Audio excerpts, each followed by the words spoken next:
For the longest time, researchers, academics, the media, clinical professionals, and women's rights activists have managed to misrepresent the actual state of intimate partner violence by presenting women as the sole victims and men as the perpetrators. To be specific, activists have specific interests and want funding, clinicians are attached to their patients, and media outlets want stories that sell. Female victims of violence attract more attention compared to male victims, irrespective of the severity or context of the violence. Most researchers carefully choose to eliminate male victims of violence and female perpetrators from popularized studies. All these stakeholders have managed to prevent the public from wanting to even listen to male victims of violence. The focus on female victims is based on using statistics that utilize agency data, mostly from police reports, courts, hospitals, and gender violence recovery centers, which definitely present women as victims and men as perpetrators. Most, if not all of the domestic violence intervention programs around the world are based on the Duluth Model, which was largely founded by Ellen Louise Pence, an American feminist scholar, may she rest well. Consistent use of the Duluth Model has resulted in the formulation of treatment programs that fully embrace the feminist theory of what domestic violence looks like. Euler and Bograd present the 4 feminist-based dimensions of domestic violence. These dimensions include the explanatory utility of gender and power constructs, analyzing the family as an isolated social institution, understanding and validating women's experiences, and employing scholarship for women. The Domestic Abuse Intervention Project, designed to solve the domestic violence problem, was first implemented in Duluth, Minnesota. The actual Duluth Model was developed by a movement of battered women, with 5 women and 4 men as the subject. The model is founded on the feminist theory asserting that domestic violence is a gendered crime where men use their society privilege and sexist or patriarchal beliefs against women to dominate and subdue them. The model presents itself as the foundation of holding batterers accountable and keeping victims safe.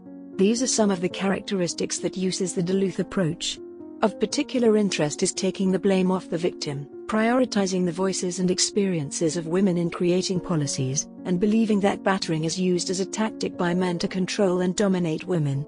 So obviously, the model uses a gendered language in describing domestic violence, with the reason for that being that women are more likely than men to be victims of homicide. Strauss' analysis of 1976 documents some studies indicating that wives are more likely to be killed by their husbands than the reverse. However, the author argues that studies finding wives to be more likely to be victims of homicide overstate the figure because they are a comparison with all homicides. This overstatement is based on the fact that men are more susceptible to violent crime by strangers, including assault, aggravated assault, and murder. Thus, wife-perpetrated homicide is just a fraction of the widespread sources of violent crime perpetrated against men. Strauss subsequently asserts that taking percentages of murders where the victim and offender are married reveals mutuality in the rates of wives and husbands killing each other. Besides, the author maintains that women are more likely to use extreme force, through objects such as guns and knives, in instances of mutual domestic violence because they present greater likelihoods of fearing for their safety.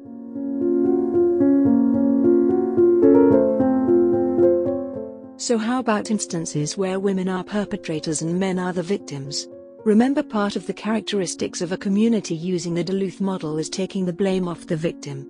So in instances where the woman is the perpetrator, then it is primarily based on response to or resist the violence used against them. This presentation of female-perpetrated violence is based on the assertion that men's use of violence is learned and reinforced through social, cultural, and institutional experiences, while women do not have the social support through these experiences. The explanation of female-perpetrated violence as primarily retaliatory further pushes the narrative of presenting domestic violence as a patriarchal or male crime grounded on sexist beliefs held and promoted against women. However, Cascardi and Vivian's study of 1995 revealed that wives were more likely to use severe or extreme violence in self-defense, with self-defense as a motivation for perpetrating violence accounting for only 20% of the cases. The low rate of female-perpetrated violence being self-defense is also documented in Follingstad's study of 1991, which uncovered that self-defense as a motivation for female-perpetrated violence is only recorded in 18% of the cases. Thus, on average, only 1 in 5 instances of female-perpetrated violence is out of self-defense. Moreover, Hahn records higher rates of self-defense among men at 56% compared to women at 42%. Coco and Pulkinen note symmetry in male and female-perpetrated violence, with female-perpetrated violence being independent of actions by the current intimate partner but being based on the development of history beyond the current relationship, which further raises questions on the prevalence of self-defense as the primary motivation for female-perpetrated violence. The Concordia Longitudinal Risk Project and Dunedin studies documented by Dutton highlight the development and expression of female aggression independent of male or partner behavior, which goes against popular presentation of female violence as retaliatory. Particularly, the Concordia study maintains that aggression among girls informs the choice of aggressive male partners. The aggressive girls also became aggressive mothers and exhibited maternal childhood aggression, which was accompanied by increased visits to the emergency room for injuries sustained by the children. Moreover, Van Darten and colleagues observe that increased access to children makes mothers more likely to physically, emotionally, and psychologically abuse their biological children than fathers are. The attribution of female-perpetrated violence to self-defense is further challenged by emerging studies on unidirectional violence and the prevalence of bidirectional violence. Particularly, Whitaker and colleagues maintain that more than 70% of unreciprocated intimate partner violence is perpetrated by women. Besides, the authors also argue that reciprocal intimate partner violence was associated with greater injury than unreciprocated violence. Half of the relationships sampled in Whitaker and colleagues' study reported reciprocal abuse, thereby indicating that half the violence in intimate partner abuse is bidirectional. The finding in Whitaker and colleagues' study is supported by Strauss and Scott, who maintain that half of domestic violence is bidirectional, a quarter is male-only perpetrated, and a quarter is female-only perpetrated, as presented in the National Family Violence Surveys of 1975 and 1985. Besides, the authors also document the International Dating Violence Study conducted across 32 countries, which uncovered that mutual or bidirectional violence is the most dominant since it characterizes over two-thirds of the cases, with female-only violence being more prevalent than male-only abuse. The meta-analysis completed by Stith and colleagues uncovered that female perpetration of intimate partner violence is the strongest predictor of one being a victim. In other words, women who perpetrate violence are more likely to be victims of abuse compared to those who do not. The prevalence of female perpetration of unreciprocated violence implies that the difference in the nature of the violence is how the man acts in the wake of physical aggression. Thus, creating interventions that focus solely on male aggressive behavior and shelters that only house female victims only solves half the domestic violence problem, if it does not end up making it worse. At the core of the model is this power and control wheel.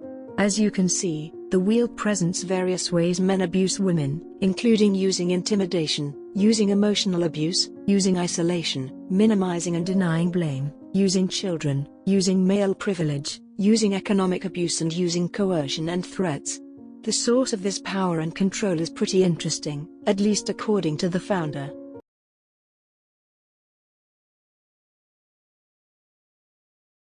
When we decided what are we going to teach, we went to the women's groups and said, okay, if we can get these guys for 8 weeks or 10 weeks or 15 or however long we get them, what do you want us to teach them? And out of that eventually came the power and control wheel, those sessions with the women. As you have noticed, control, dominance, and coercion are central to the power and control wheel in explaining why men abuse women.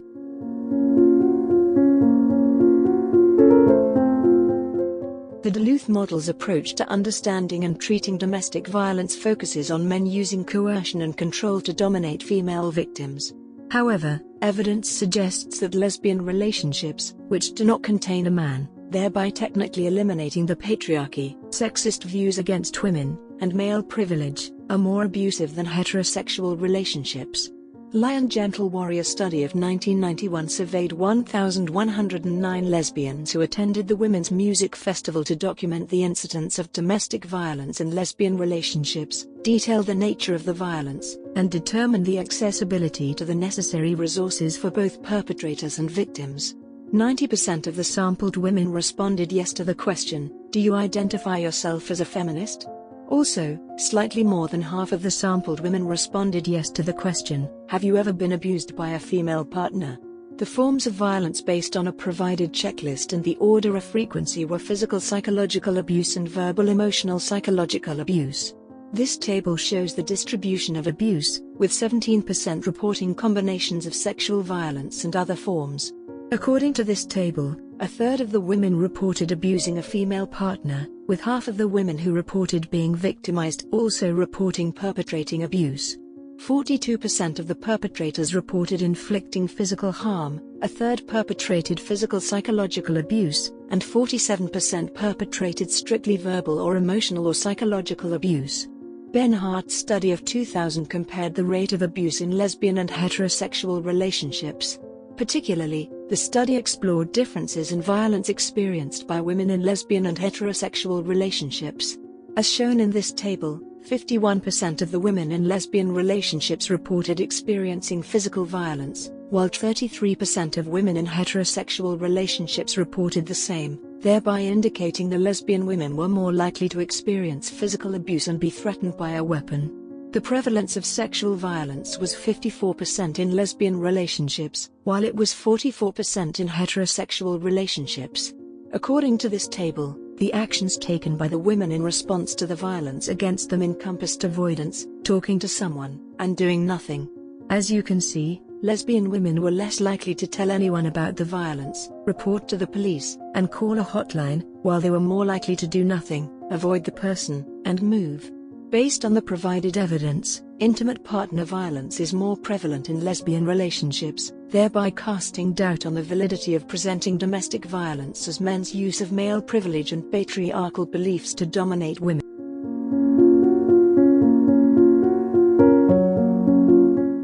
Evidence also suggests that coercion and control in dominating an intimate partner is not restricted to male-perpetrated violence, as it is also common in female-perpetrated violence. For instance, Fiebert and Gonzalez's study of 1997 examined female-initiated physical assaults against male partners, and the underlying motivations. 29% of the participants reported being physically aggressive towards their male partners.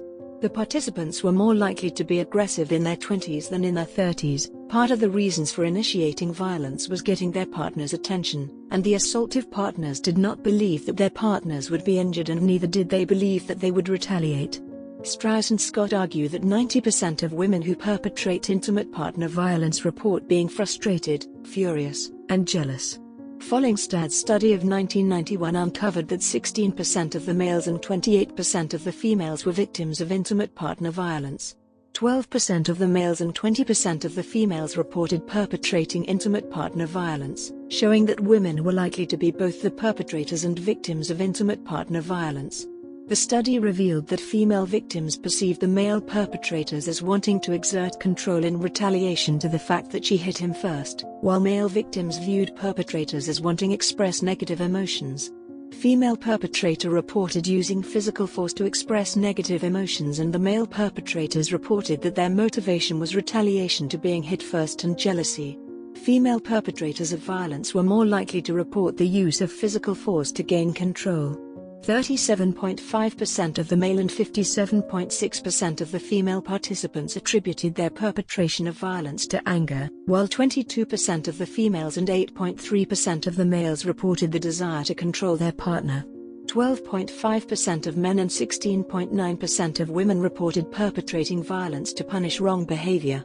Stitz and Summons argue that control is at the core of human functioning, which includes the family. This argument supports the assertion that control is prevalent in relationships, since control capabilities are not limited to anyone. However, the resources that facilitate control differ among individuals, but that does not discredit the fact that being controlling is part of human nature. Control carries both a positive and negative connotation, but the aspect of controlling behavior, which is the negative component of control, is the primary focus when it comes to control. The positive aspects of control, as outlined by Stitz and Summons, include protection from harmful outcomes, enhancing acceptability or status in socialization, and improving the depth of a relationship. The positive aspects of control, the authors argue, improves attachment and cements a relationship. Gender and control in relationships, or marriages, manifests in structural views and partners' self-orientation. The structural view of control focuses on men's access to valuable resources, which when personalized, informed the typically presented control of men over women, since women were shut out from accessing valuable resources in the past.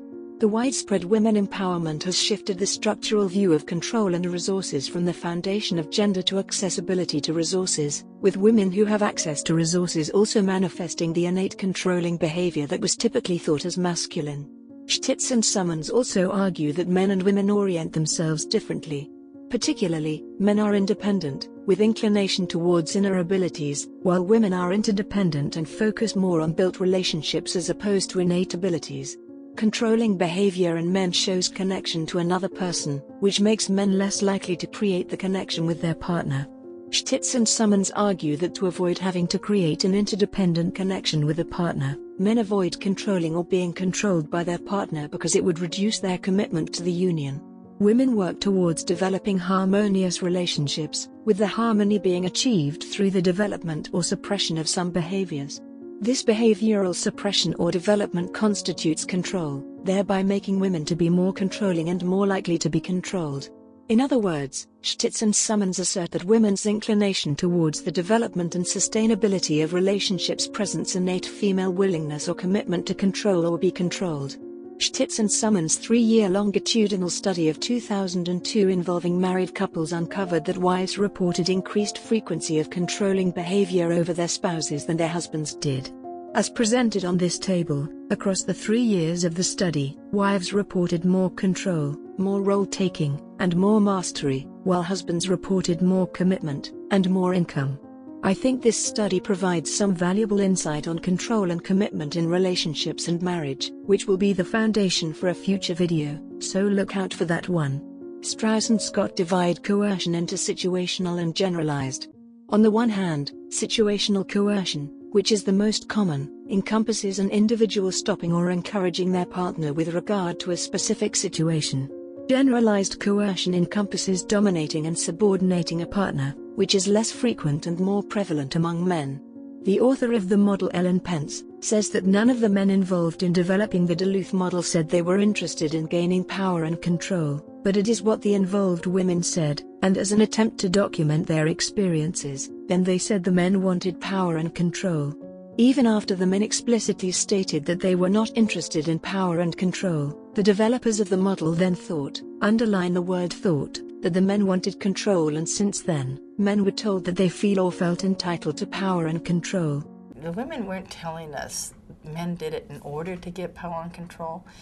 What they said was they ended up with all the power and all the control when they did this. And I always interpreted it as that women were saying men desired power and control. When I did my men's groups, I'd always say that. I'd always think that you were desiring, but I never heard the men say that. So I ended up not thinking that men wanted power and control. I ended up thinking and realizing, I think, that they felt entitled to it. The developer of the model acknowledges that women also perpetrate emotional abuse, but goes ahead to minimize the impact of that abuse on the victims. So I can, call you a name or something like that, but you can't say the abuse is the same. That's what I think people don't understand when they try to equate women calling men names and telling them they're no good and yes, that's emotionally abusive for a woman to put a man down and stuff like that. But he isn't living in this kind of fear that battering is all about.